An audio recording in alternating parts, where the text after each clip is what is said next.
My name is Brooke Parker, and I'm 32 years old.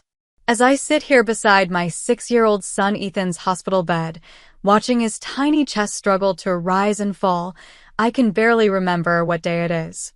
3 days in the ICU has left me hollow-eyed and terrified. What started as pneumonia has turned into a nightmare no mother should face. The only sound besides the beeping monitors is my phone. The screen lights up, Mom. My stomach drops. I already know this call will change everything. Before I dive into what happened next, where are you watching from today? Hit subscribe and like if you've ever had to choose between family expectations and protecting someone you love. To understand why a phone call from my mother would fill me with such dread during the worst moment of my life, you need to know our history. I became a single mom 4 years ago when my marriage to Rob ended. Ethan was just 2 then. The divorce wasn't dramatic, more of a slow, painful recognition that we'd become different people who couldn't find our way back to each other. Rob moved to Seattle for work, sends child support regularly, and video calls Ethan twice a week. He's not a bad father, just a distant one. Since then, it's been Ethan and me against the world. We live in a small 2-bedroom apartment in Portland. I work as a graphic designer for a marketing firm that thankfully allows me to work remotely most days. We don't have much, but we have each other. Ethan is my world, a curious, kind-hearted boy who collects rocks and can name every dinosaur that ever existed. His laugh could light up the darkest room. My relationship with my mother, Margaret, has always been complicated. Growing up in our upper-middle-class home in Lake Oswego, appearances mattered above all else.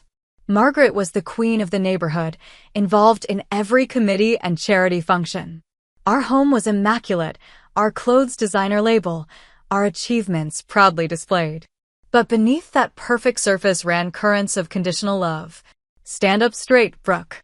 That A- isn't going to get you into an Ivy League school. Why can't you be more like your sister? These were the constant refrains of my childhood. My younger sister Heather fit the mold perfectly.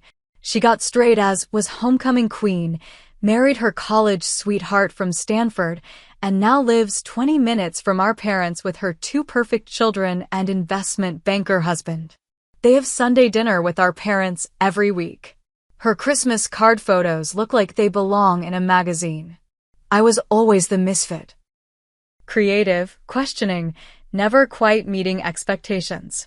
When I announced my intention to study art in college instead of business or law, Margaret didn't speak to me for 2 weeks. When I fell in love with Rob, a teacher with no family money or connections, she wore black to our wedding as if in mourning. And when I told her I was pregnant, her first question wasn't about my health or happiness, but whether we'd be moving to a suitable neighborhood. After my divorce, Margaret made it clear she considered it a personal failing on my part. Marriages take work, Brooke. Your generation gives up too easily. Never mind that she knew nothing about the private struggles Rob and I had faced. When I moved into the apartment with Ethan, she offered financial help, with strings attached.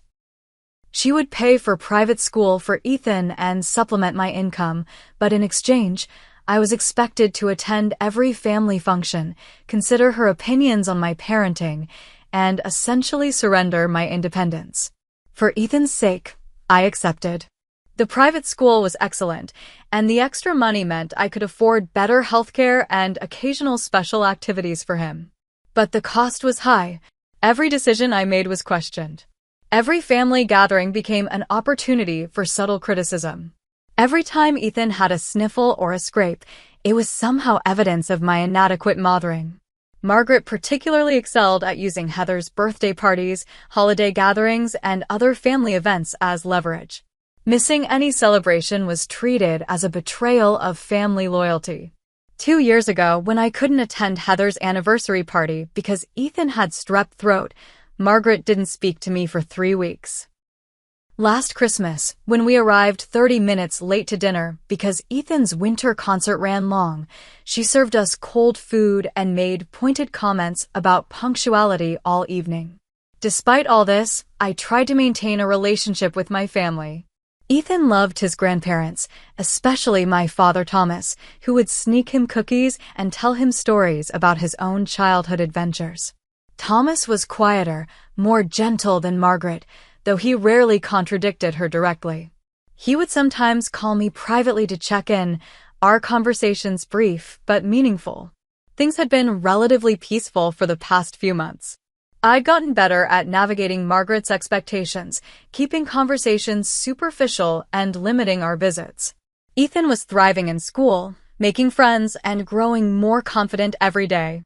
I'd even started dating occasionally, nothing serious, just coffee with nice men who made me laugh and remember I was more than just Ethan's mom.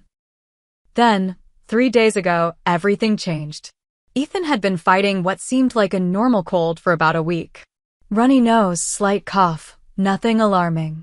I kept him home from school, gave him children's cold medicine, and made chicken soup. But on Tuesday morning, he woke up gasping for breath, his lips tinged slightly blue. I've never been so terrified. I called 911, then held him in my arms, whispering that everything would be okay while my entire body shook with fear. The ambulance ride was a blur.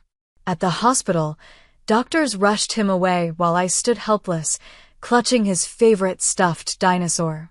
The diagnosis came quickly: severe pneumonia with complications.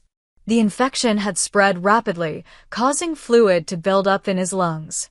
He needed to be intubated and placed in the pediatric ICU immediately. I signed forms without reading them, nodding mechanically as doctors explained risks and procedures.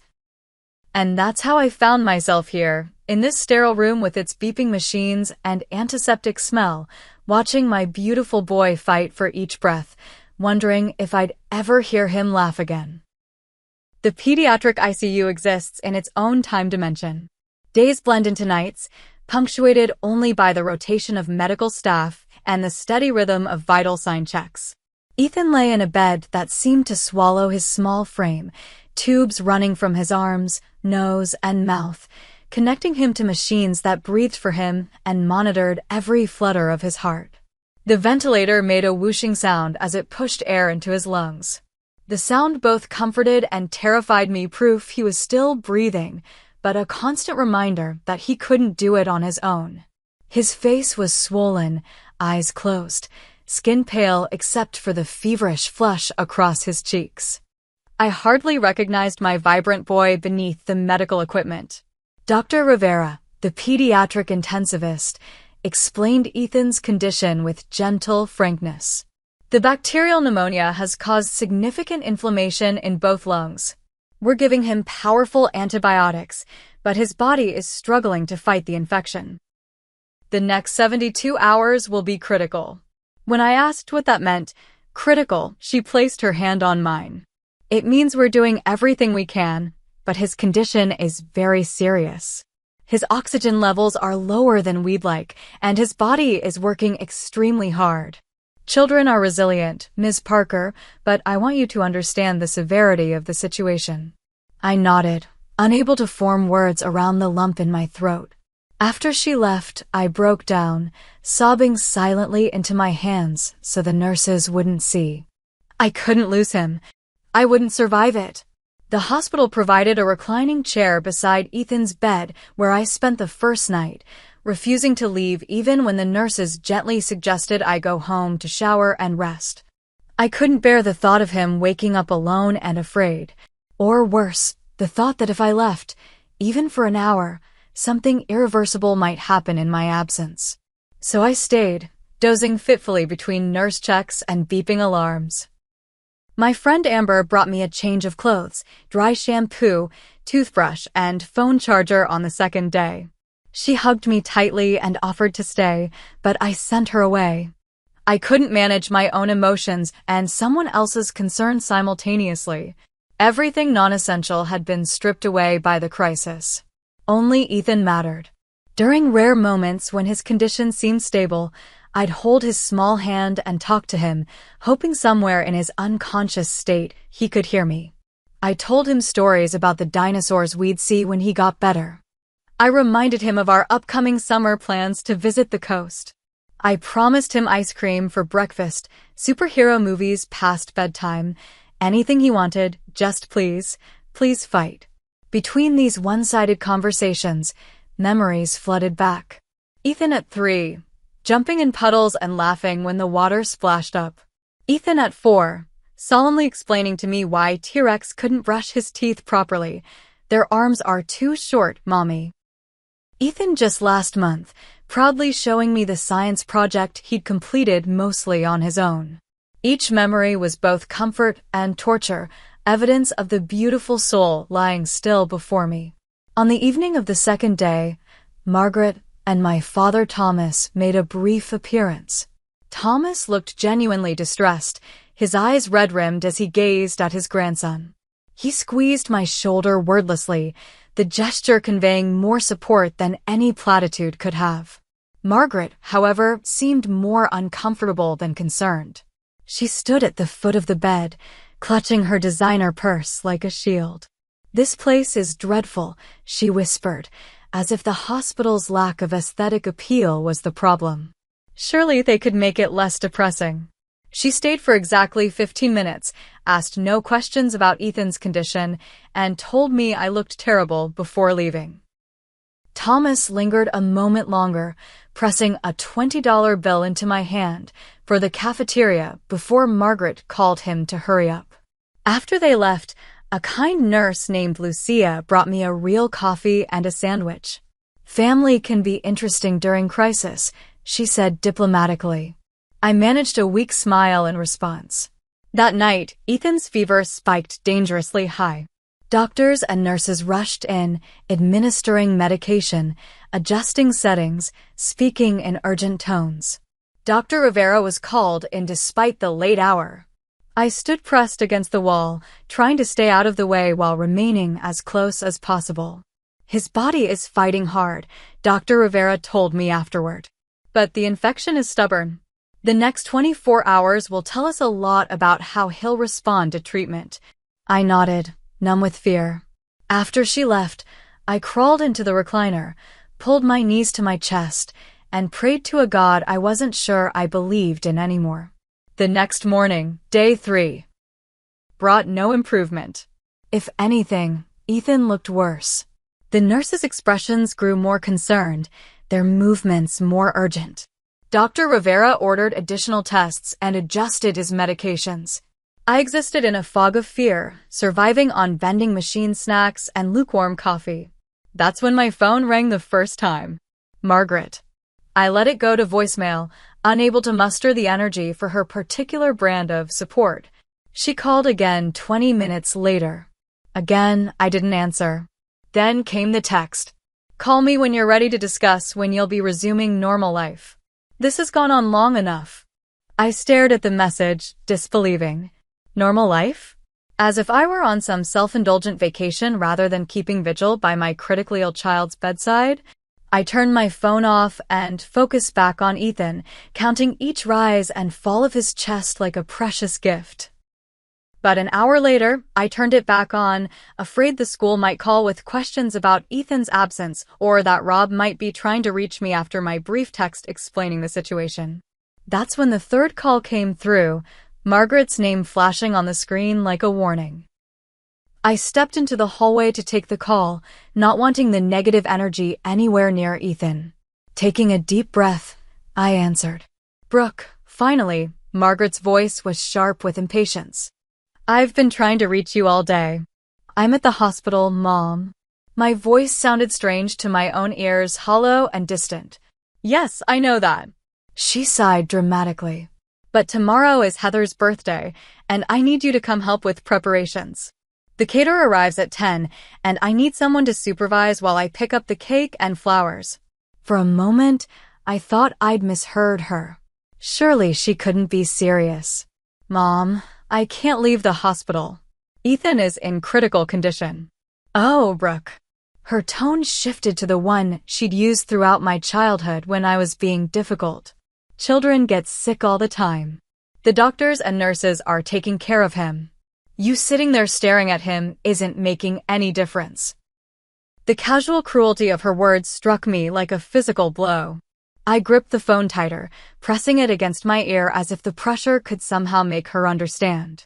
He's fighting for his life. My voice cracked. The doctors say the next 24 hours are crucial. I can't and won't leave him. This is exactly your problem, Margaret continued as if I hadn't spoken. You've always been so dramatic. Remember when you had that appendectomy in college? Your father and I flew across the country, canceled our anniversary cruise, and when we arrived, you were sitting up eating Jell-O. I was 19 then, and this is completely different. Ethan is 6 years old with severe pneumonia. He's on a ventilator. Do you understand what that means? A machine is breathing for him. There was a brief silence, and for a fleeting moment, I thought perhaps I'd gotten through to her. Then, well, I'm sure he's getting excellent care. That's why we pay for that premium health insurance for you too. But family obligations don't just disappear because of illness, Brooke. Your sister only turns 35 once. We have 30 people coming, including the Hendersons and Judge Williams. It's important. The familiar feeling washed over me, the mixture of rage, disbelief, and bone-deep hurt that only my mother could inspire. All my life, I'd tried to meet her impossible standards to earn approval that was always withheld. Even now, with my child hovering between life and death, her priorities remained unchanged.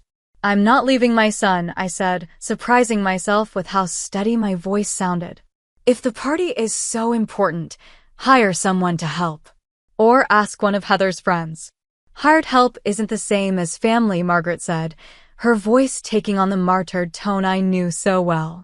This is about loyalty, Brooke. About showing up when it matters. I've never missed a single important moment in your life, despite whatever else was happening. This was patently untrue. She'd missed my college graduation because it conflicted with her garden club's annual fundraiser. She'd left my art show opening early because she had a hair appointment.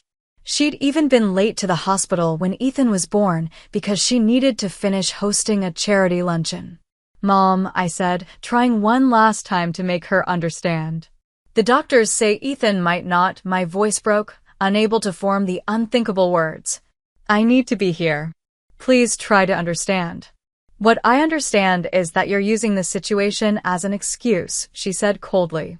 Just like you used your divorce as an excuse to miss the Wilsons' anniversary party. Just like you use work as an excuse when you don't want to attend family dinners. I closed my eyes, suddenly exhausted beyond measure. For years, I'd contorted myself to fit into the shape my mother demanded, accepting her financial help because it meant a better life for Ethan, swallowing my pride and my truth to keep the peace. But standing here in this hospital hallway, with my son fighting for each breath just feet away, something finally broke free inside me. This isn't about excuses, I said quietly. This is about my child, who is gravely ill. If you can't understand that, then there's nothing more to say. Well, she said after a moment, her voice chilling. I think you need to consider very carefully what you're doing right now. Your father and I have been extremely generous, paying for Ethan's private school, helping with your rent when you've fallen short. If you can't fulfill basic family obligations in return, perhaps it's time we reconsidered that arrangement. The threat hung between us, clear and unmistakable. For a second, panic fluttered in my chest. Without their help, I'd struggle to maintain Ethan's current standard of living. His school alone cost more than my monthly rent. But then I looked through the window of his hospital room. My beautiful boy, fighting with every cell in his tiny body just to stay in this world. What message would I send him if I left his side now, for a birthday party? What lesson would he learn about priorities, about love? I'm not leaving him, I repeated. Then you're cut off, Margaret snapped. Don't come crying to us when you can't afford his tuition or your car breaks down again. You've made your choice. In that moment, something crystallized within me, a clarity I'd never experienced before. All these years, I'd confused financial support with love, allowed myself to be manipulated and controlled because I believed I needed what my parents provided. But watching Ethan these past 3 days, witnessing his pure, fierce fight to live, had taught me what really mattered. Yes, I said. I have. I ended the call, then immediately blocked her number. My hands were shaking, but my mind was clear. Whatever came next, whatever financial hardships or adjustments we faced, we would face them together, Ethan and I. If he survived. When he survived. I walked back into his room, took my place beside his bed, and held his hand with a new resolve burning in my heart. Less than an hour after I blocked my mother's number, Ethan's monitors started shrieking. His oxygen levels plummeted suddenly, his small body convulsing as he fought against the ventilator.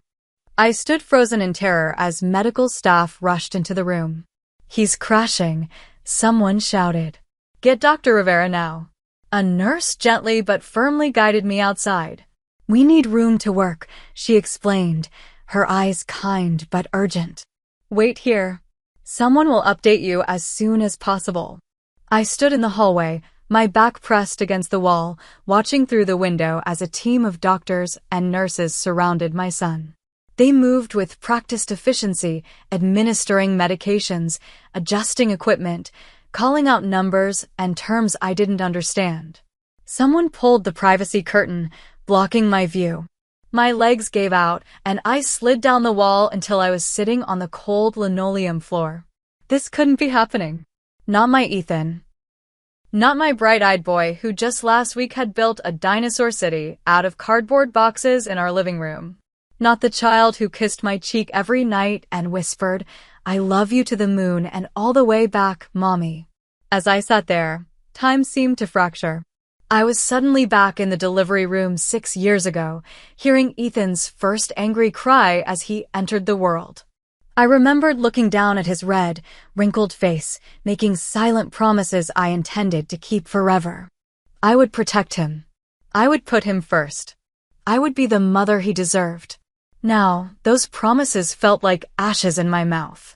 What kind of protection could I offer against an infection ravaging his lungs? What could I do but sit here, useless and terrified, while strangers fought to keep him alive? The truth hit me with stunning clarity. I was completely alone. I'd just cut ties with my mother, and by extension, likely my entire family. Rob was thousands of miles away. My friends, though caring, had their own lives and families. If the unthinkable happened, if Ethan didn't survive, I would face that abyss with no safety net. And yet, oddly, the thought didn't frighten me as much as it should have. The worst had already happened the moment Ethan's monitors started screaming. Nothing, not financial security, not family approval, not anything, mattered except his survival. First time in the pickup? I looked up to find a woman about my age sitting on a nearby chair. She had dark circles under her eyes and was clutching a foam coffee cup like a lifeline. I nodded, unable to form words. My daughter Zoe, she said, gesturing to a room across the hall. Severe asthma attack. 3rd time this year. I'm sorry, I managed. Me too. She paused. Your family helping out? A bitter laugh escaped me before I could stop it. Not exactly. My mother just disowned me for refusing to leave my son to help with my sister's birthday party. Instead of the shock I expected, the woman just nodded knowingly. My parents think Zoe's asthma is because I'm a bad housekeeper.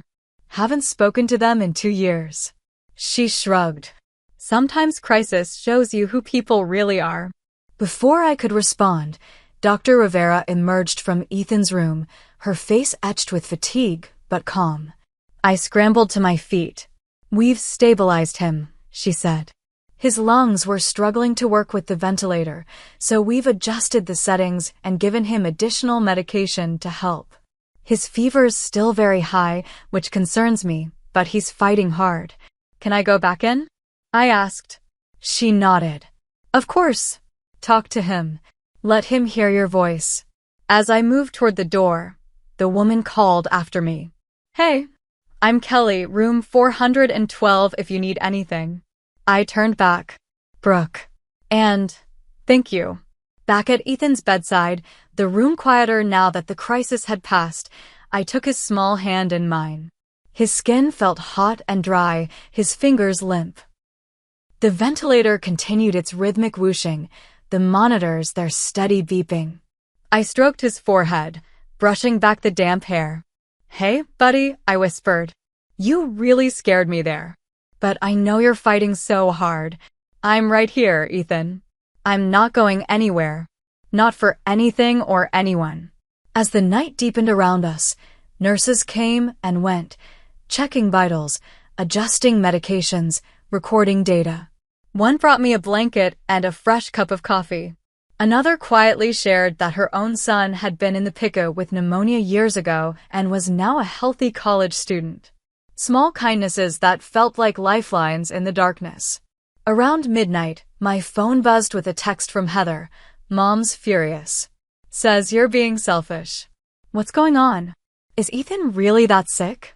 I stared at the message, feeling a complex mix of anger and sadness.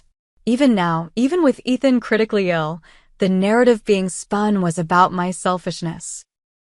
I thought about responding, explaining just how close we'd come to losing him tonight, but exhaustion overtook me.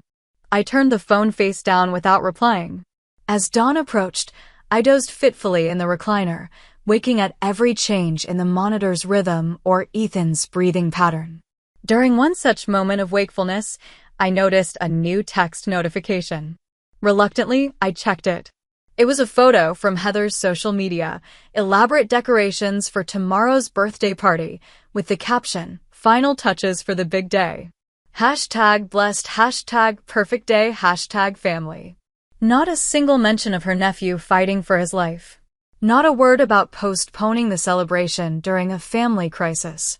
Just business as usual in the picture-perfect world my mother had created. A wave of grief washed over me, not for the loss of financial support or family connection, but for the realization that those connections had never been what I thought they were. What I'd interpreted as love had been transaction. What I'd seen as support had been control. A soft voice interrupted my thoughts. "It's hard, isn't it? When the people who should love us the most don't know how." I looked up to find Lucia, the night nurse, checking Ethan's for. My abuela was the same way, she continued quietly. Nothing I did was ever good enough. When I became a nurse instead of a doctor, she didn't speak to me for a year. She shrugged. "But you know what? Some family we're born into, some we choose. And some," she nodded toward Ethan, "some choose us."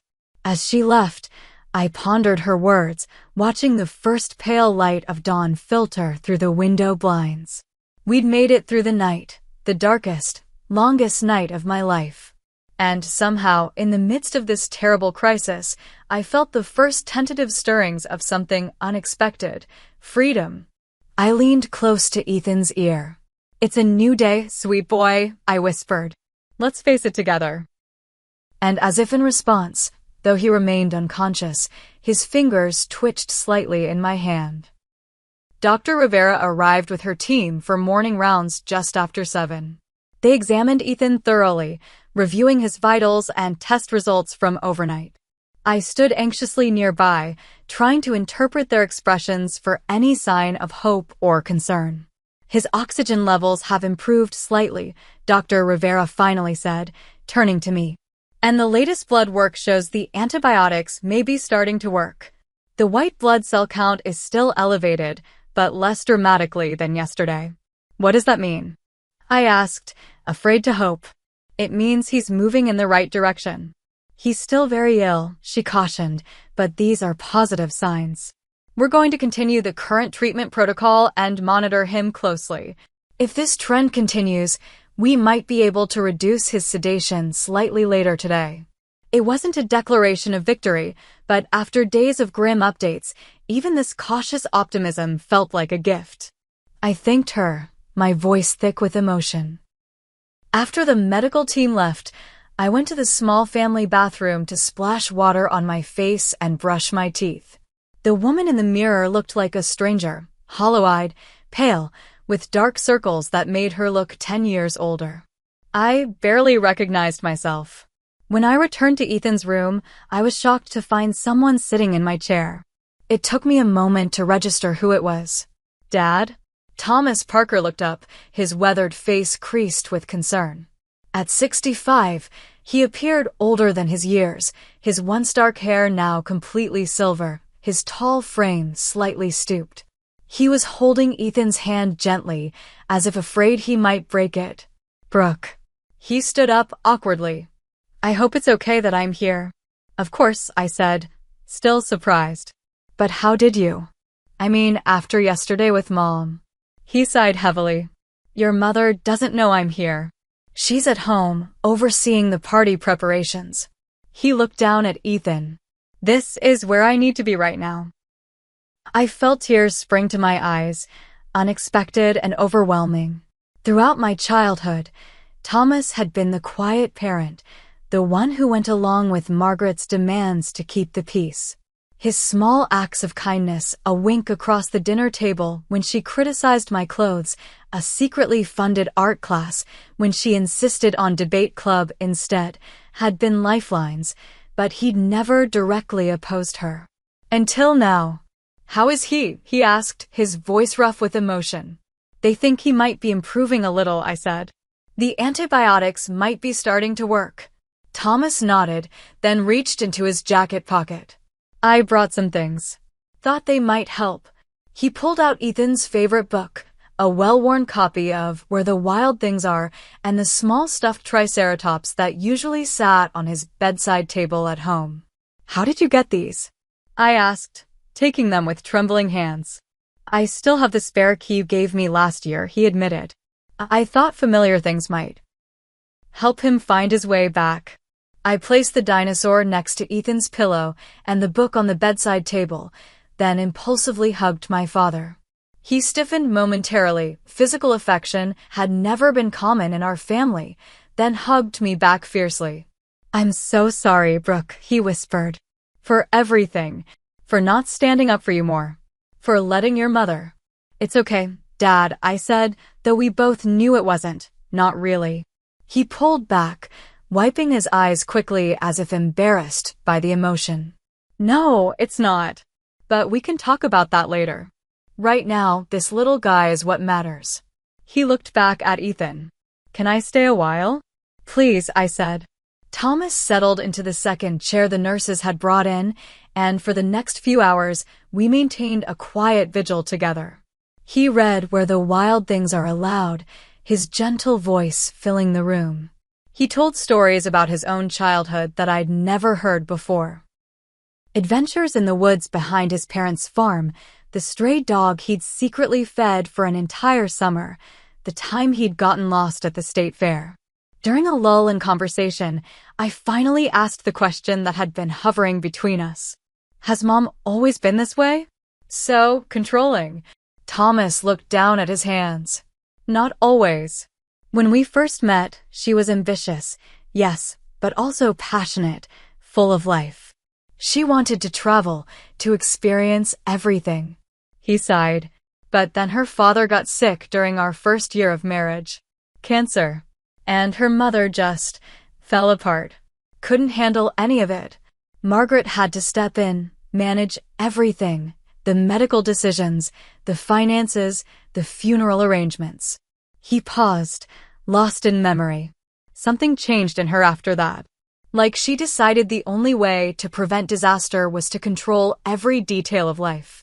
And when that wasn't possible, he trailed off. She panics, I finished. And lashes out. Yes, he looked at me sadly. It doesn't excuse how she's treated you, Brooke. Or what she said yesterday. I wish I understood it better myself. As we talked, a nurse came in to check Ethan's vital signs. His temperature's down 0.5 degrees, she noted. That's good news. Throughout the day, Thomas and I took turns sitting closest to Ethan, talking to him, reading to him.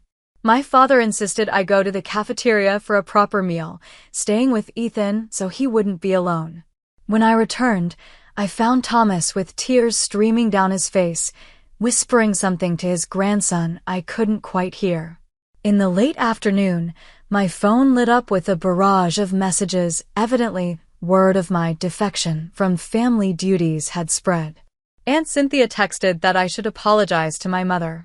Cousin Rachel sent a passive-aggressive, thinking of you during this difficult time, message that somehow made it clear which difficult time she meant. My ostracism, not my son's illness. Even my brother-in-law Mark weighed in with a curt family should come first.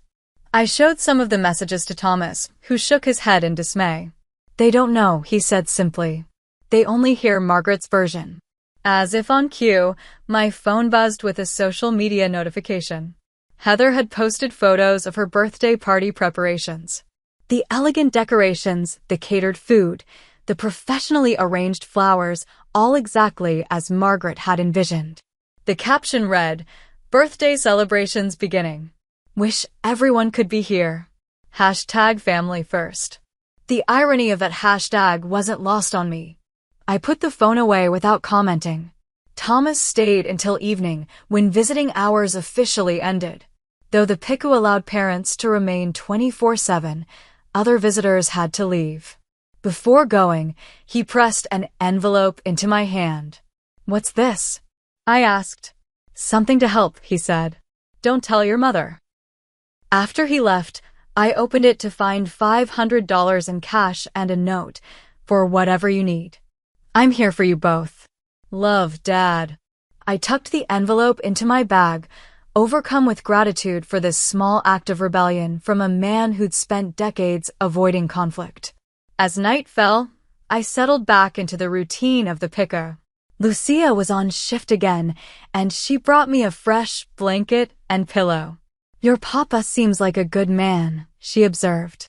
"He is," I agreed. "Just complicated." She nodded knowingly.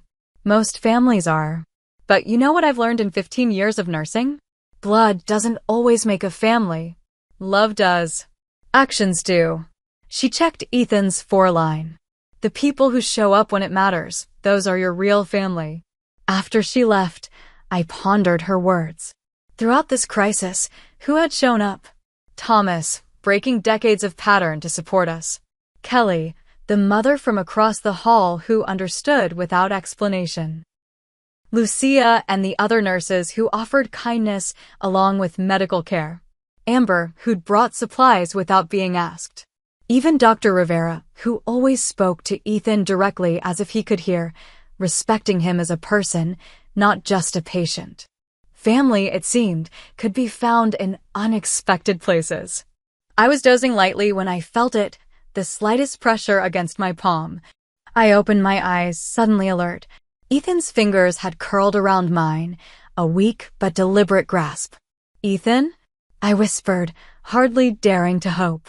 His eyelids fluttered, but didn't open. The grip on my hand tightened fractionally. I pressed the call button and Lucia came running. "I think he squeezed my hand," I told her, voice trembling with excitement. She checked his vitals, then smiled broadly. "His numbers are looking better. And see here." She pointed to a monitor I didn't understand. "He's initiating some breaths on his own, working with the ventilator instead of against it." "What does that mean?" I asked. "It means," she said, squeezing my shoulder, "that your boy is finding his way back." As she left to notify the doctor, I leaned close to Ethan's ear. "That's it, buddy," I whispered. "Keep fighting. I'm right here waiting for you. We're going to be okay? Just you and me. I promise." And in that moment, I believed it with absolute certainty. Whatever came next, whether financial struggles or family estrangement, we would face it together. The clarity I'd found in crisis wouldn't fade with relief. Some changes, once made, couldn't be unmade. Some truths, once seen, couldn't be unseen. I pressed a gentle kiss to Ethan's forehead, now cooler than it had been in days, and settled back in my chair, his hand still in mine, to wait for morning. The room was bathed in early morning sunlight when it happened. I'd been reading aloud from Where the Wild Things Are, my voice hoarse from hours of one-sided conversation, when I noticed Ethan's eyelids fluttering more intensely than before. I paused mid-sentence, hardly daring to hope. "Ethan? Can you hear me, buddy?" The fluttering continued, accompanied by slight movements of his fingers against my palm. I pressed the call button, and a nurse I hadn't met before, her badge read Maya, came quickly. "I think he's trying to wake up," I said, my heart pounding. She checked his vital signs and nodded encouragingly. "His numbers look good. The doctor reduced his sedation last night based on his improvement." She leaned over Ethan. "Ethan, can you open your eyes for us, sweetie?" For a moment, nothing happened.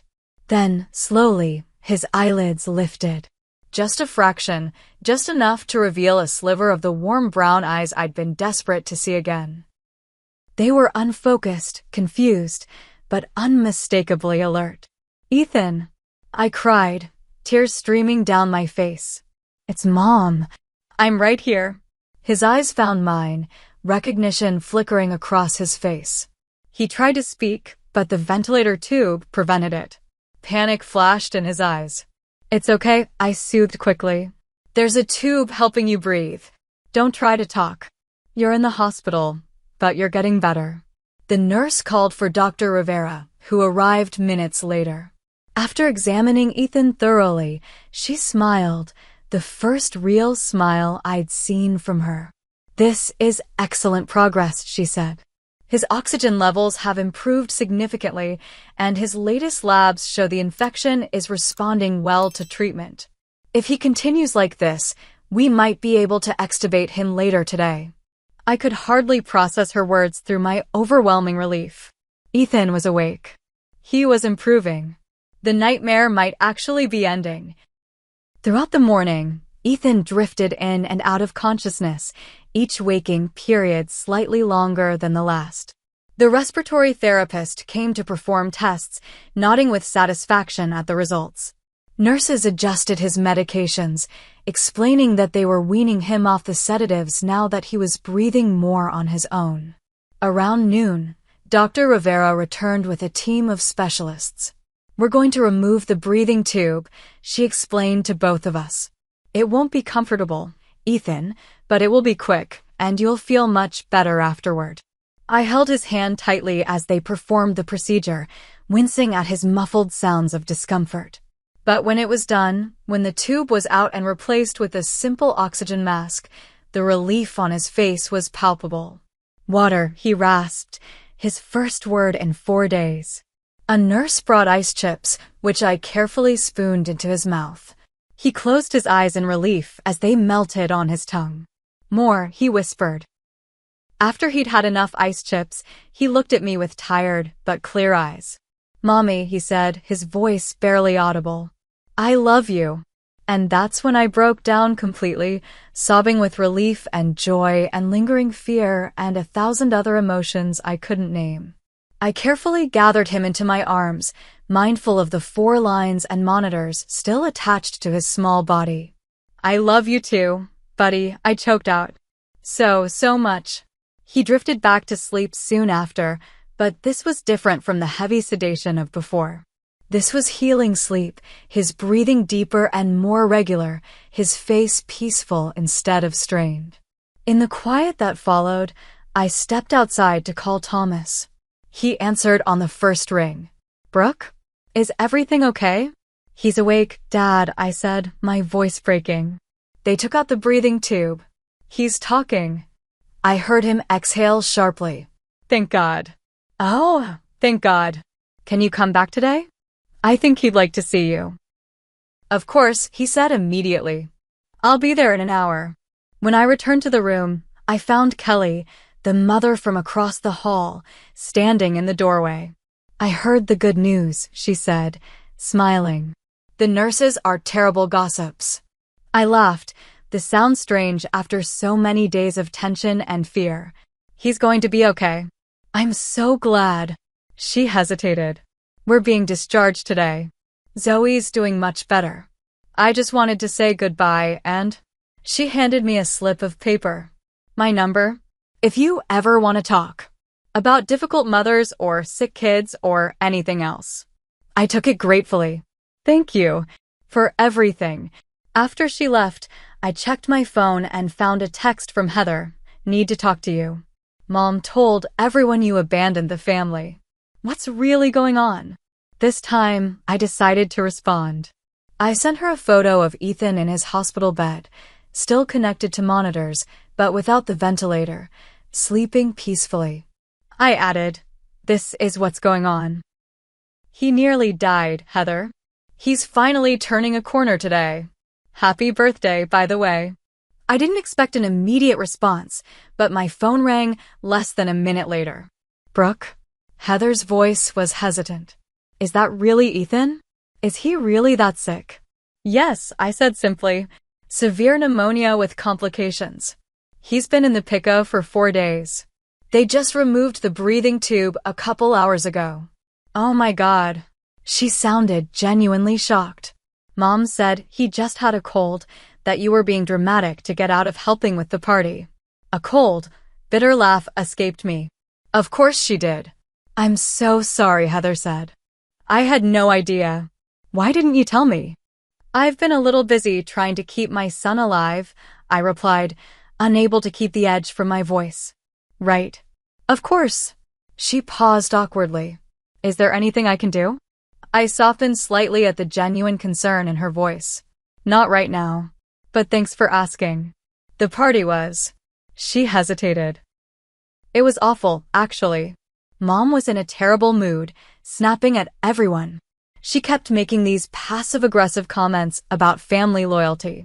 Dad disappeared for hours and came back with some story about the car needing service. I smiled at that, imagining Thomas inventing an excuse to come to the hospital.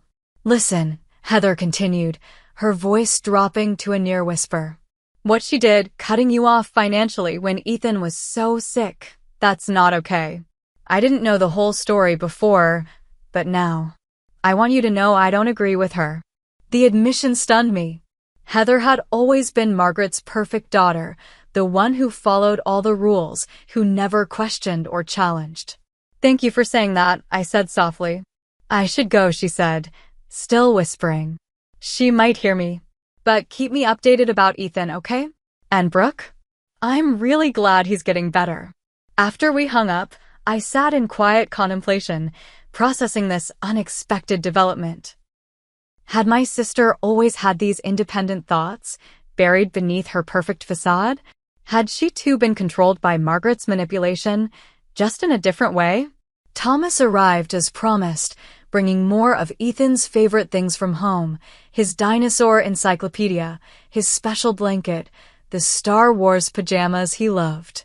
When Ethan woke up again, his face lit up at the sight of his grandfather. "Grandpa," he whispered, his voice still weak but clear. Thomas's eyes filled with tears. "Hey, sport. You gave us quite a scare." "I was really sick," Ethan said solemnly. "You sure were. But you're tough, just like your mom." Thomas stayed for hours, reading to Ethan, helping him sip water, and regaling him with stories that made him smile despite his exhaustion. When Ethan fell asleep again, Thomas turned to me. "He looks so much better," he said. I nodded. "The doctor thinks he might be able to move out of the PICO tomorrow if he continues improving." "That's wonderful news." He hesitated. "Brooke, there's something I need to tell you. I've been thinking about this for a long time, even before all this happened." "What is it?"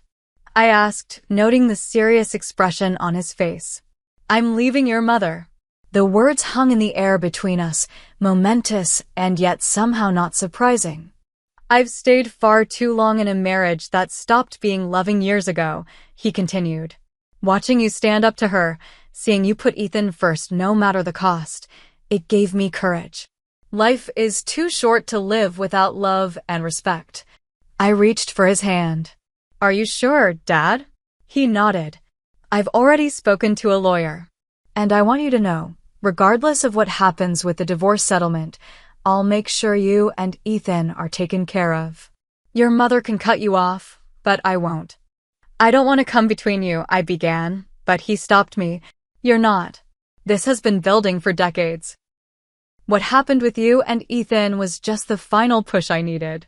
He squeezed my hand. "You showed me what real love looks like, Brooke. The kind that puts someone else's needs before your own comfort or convenience.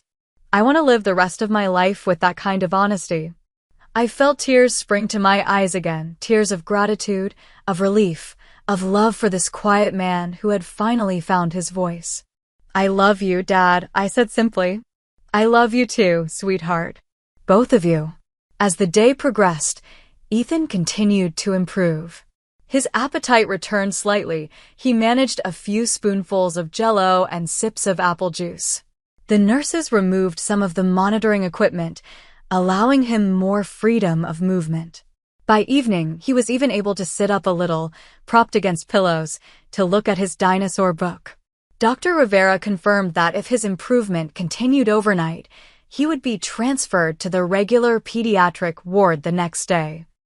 "He's not out of the woods yet," she cautioned. "He'll need continued 4 antibiotics and close monitoring. But the worst is behind us." As night fell and Thomas reluctantly left, promising to return the next day, I settled into what had become my routine, preparing for another night in the hospital chair. But this night was different. This night held hope. Ethan woke briefly around midnight, reaching for my hand in the darkness. "Mommy," he whispered. "I'm here, buddy. Are we gonna be okay?" The question, so innocent, yet so profound, caught me off guard. Was he asking about his health? Our financial situation? The family tension? In the end, I supposed it didn't matter. The answer was the same. "Yes," I told him, with absolute certainty. "We're going to be more than okay. We're going to be wonderful." He seemed satisfied with that, his eyes drifting closed again. But before he fell fully asleep, he murmured, "I love you to the moon and all the way back, Mommy." "I love you to the moon and all the way back, Ethan," I whispered. "Always." 1 week after Ethan's dramatic awakening, we were finally going home. The intervening days had been filled with steady improvement, moving from the PICO to the regular pediatric ward, transitioning from 4 to oral antibiotics, regaining strength enough to walk short distances and eat regular meals. Each milestone felt like a miracle after coming so close to losing him. Dr. Rivera completed her final examination, listening to Ethan's lungs with her stethoscope. Much clearer, she announced with satisfaction, "You've made an excellent recovery, young man." Ethan beamed at the praise. Some of his natural energy had returned, though he tired easily and still needed frequent rest. His cheeks had regained their healthy color, and the spark had returned to his eyes. "Can I go back to school soon?" he asked eagerly. "Not quite yet," Dr. Rivera replied. "You'll need to rest at home for at least another week. Then we'll see how you're doing. But I have a feeling you'll be back with your friends before you know it." As she prepared the discharge paperwork, I gathered our belongings, the accumulation of a week's hospital stay, plus all the items Thomas had brought from home. The thought of returning to our apartment filled me with both relief and anxiety. Relief to be leaving the hospital behind, anxiety about what our new reality would look like. Margaret had made good on her threat. The day after Ethan woke up, I'd received formal notice that his private school tuition would not be paid for the upcoming term. The supplemental income that had helped with our rent had also been cut off. I hadn't yet had time to figure out what this would mean for our future, but I knew significant changes were coming. Thomas arrived to drive us home, his car loaded with groceries and supplies. "I figured the last thing you'd want to do is go shopping," he explained as he helped Ethan into his booster seat, carefully buckling him in. "Thanks, Dad. That's incredibly thoughtful." The drive home was quiet, Ethan gazing out the window with wonder as if seeing the world for the first time. In a way, perhaps he was. Near-death experiences had a way of making everything seem more vivid, more precious, even for a 6-year-old. As we approached our apartment building, I was surprised to see several cars parked outside that I recognized: Amber's compact, Kelly's minivan, and a few others belonging to friends and neighbors. "What's going on?" I asked Thomas, who smiled mysteriously. "A little welcome home committee," he replied. Indeed, when we entered our apartment, we found it transformed. A welcome home Ethan banner stretched across the living room. Balloons and streamers decorated the walls. And gathered in our small space were a dozen people, friends, neighbors, even Ethan's favorite teacher from school. Surprise, they called in unison as we entered. Ethan's face lit up with delight, though he immediately sought the safety of my side, still feeling vulnerable after his ordeal. Amber stepped forward, hugging me tightly. "We wanted to show you you're not alone," she whispered. Not for a second. I fought back tears as I surveyed the room. These people, some I knew well, others I'd barely spoken to before Ethan's illness, had come together to support us.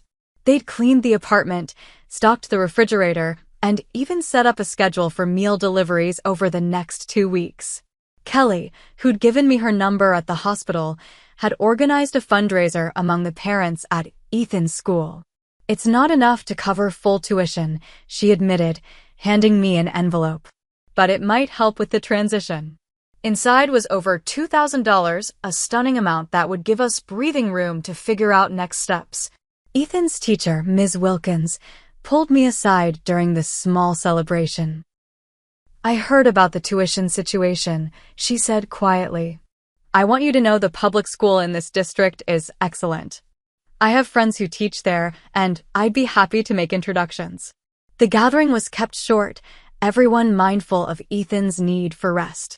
As the last guests left, promising to check in soon, I settled Ethan on the couch with his favorite dinosaur documentary. "That was nice," he said sleepily. "All those people came just for me." "For us," I corrected gently, stroking his hair. "They care about both of us."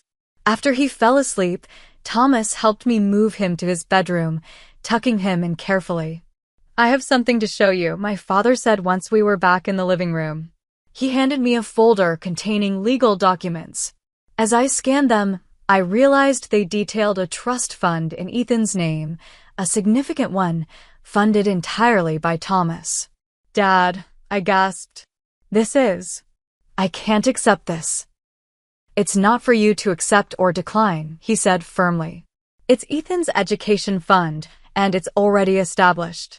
There's enough there for private school through high school if that's what you decide is best for him, or it can be used for college later.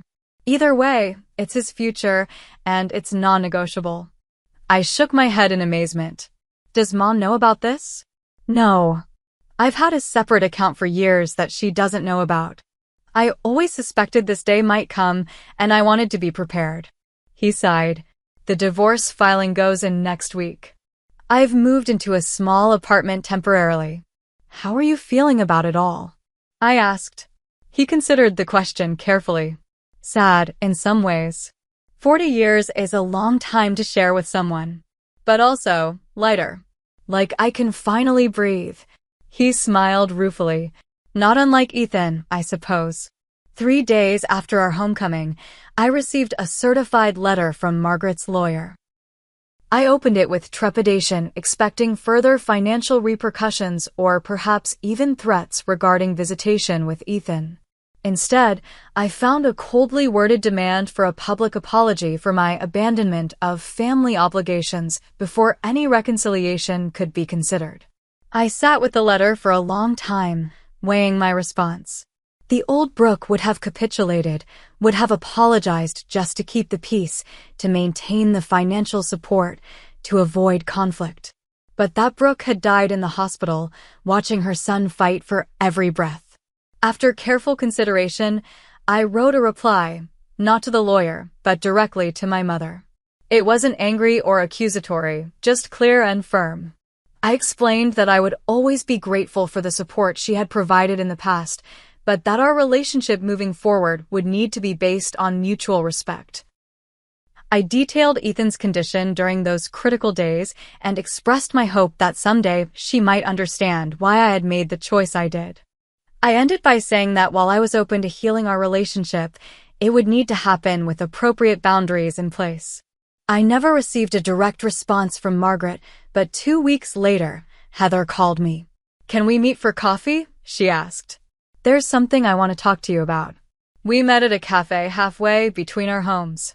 It was strange seeing my sister outside of a family gathering, just the two of us, as rarely happened.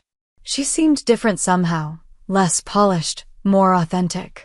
I've been doing a lot of thinking, she said after we'd exchanged pleasantries and inquiries about Ethan's recovery. About Mom, about our family, about everything, really. She twisted her wedding ring nervously. When Dad moved out, it was like a bomb went off. Mom's been on a rampage, calling everyone, telling her version of events. She's even talking about contesting the divorce, though her lawyer apparently told her she doesn't have grounds. I nodded, unsurprised. The thing is, Heather continued, watching all this unfold, seeing how she's behaved, it's made me question a lot of things I've always accepted as normal. The way she uses money to control people. The way she manipulates situations to get what she wants. She looked up at me, eyes shining with unshed tears. The way she's always pitted us against each other. I reached across the table to squeeze her hand. It's a hard realization. I always thought you were the rebellious one, she admitted. The difficult daughter who never appreciated all Mom did for you. That's how she framed it, and I believed her. But now I see that you were just braver than me. You tried to live authentically, and I was too afraid to do anything but conform. We all do what we need to survive, I said gently. You found your way, and I found mine. I want to find a new way now, she said firmly. I want us to be real sisters, not competitors. I want my children to know their cousin Ethan. She took a deep breath. I want to stop being afraid of disappointing her. It was the beginning of a new relationship between us, tentative at first, then gradually stronger. Heather started setting her own boundaries with Margaret, which predictably caused tremendous friction.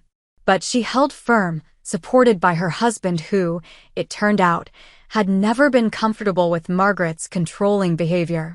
3 months after Ethan's hospitalization, we held a small birthday party for him at a local park. It was nothing like the elaborate celebrations Margaret had always insisted upon. No caterers, no professional decorations, no social climbing guest list. Just dinosaur-themed paper plates, homemade cupcakes, and a handful of Ethan's actual friends running wild in the sunshine. Thomas came, bringing an enormous dinosaur model kit that made Ethan squeal with delight. Heather and her family attended too, her children quickly forming an alliance with their cousin that promised years of adventures ahead. Kelly and her daughter Zoe joined us as well, our hospital-formed friendship continuing to grow. As I watched Ethan, healthy and vibrant, laughing with his friends, I felt a profound sense of peace settle over me. The past months had brought significant changes. I'd found a better-paying graphic design position that allowed me to continue working mostly from home. Ethan had transitioned to the public school, where he was thriving with the support of compassionate teachers. We downsized some expenses and created a new budget that, while tight, was sustainable without Margaret's contributions. More importantly, we'd created a new definition of family, one based on love, respect, and showing up when it mattered. Thomas visited several times a week, his newfound freedom, allowing him to be the grandfather he'd always wanted to be. Heather and I spoke regularly, slowly rebuilding a sisterhood that had been stunted by competition and maternal manipulation. Margaret remained the only holdout, still refusing direct contact, still insisting on apologies and capitulation before any reconciliation could occur. Perhaps someday that would change, perhaps not. I had made peace with either possibility. As the party wound down and guests began to leave, Ethan presented me with a drawing he'd made at school. It showed a group of stick figures standing together, labeled My Real Family. There was Thomas, Heather and her family, Kelly and Zoe, Amber, Ms. Wilkins, and at the center, Ethan and me, holding hands. "Do you like it, Mommy?" he asked anxiously. I knelt down to his level, taking in his earnest expression, so full of love and trust. "I love it," I told him. "It's perfect." That night, after tucking an exhausted but happy Ethan into bed, I sat on our small balcony watching the stars emerge. The journey from that terrifying hospital room to this moment of contentment had been difficult, filled with painful choices and necessary endings. But it had also brought unexpected beginnings, deeper connections, and a freedom I'd never known before. Sometimes I realized the hardest choices reveal the truest priorities. Sometimes a crisis shows us not just who others really are, but who we are as well. And sometimes, when we finally stop trying to earn love that's always been conditional, we discover just how much genuine love has been around us all along. Has someone in your life ever asked you to choose between them and someone you love? How did you handle it? Share your experiences in the comments below, and don't forget to like, subscribe, and hit that notification bell if you want to hear more stories about finding strength in difficult family situations. Thank you for watching, and remember, sometimes the family we choose is every bit as important as the family we're born into.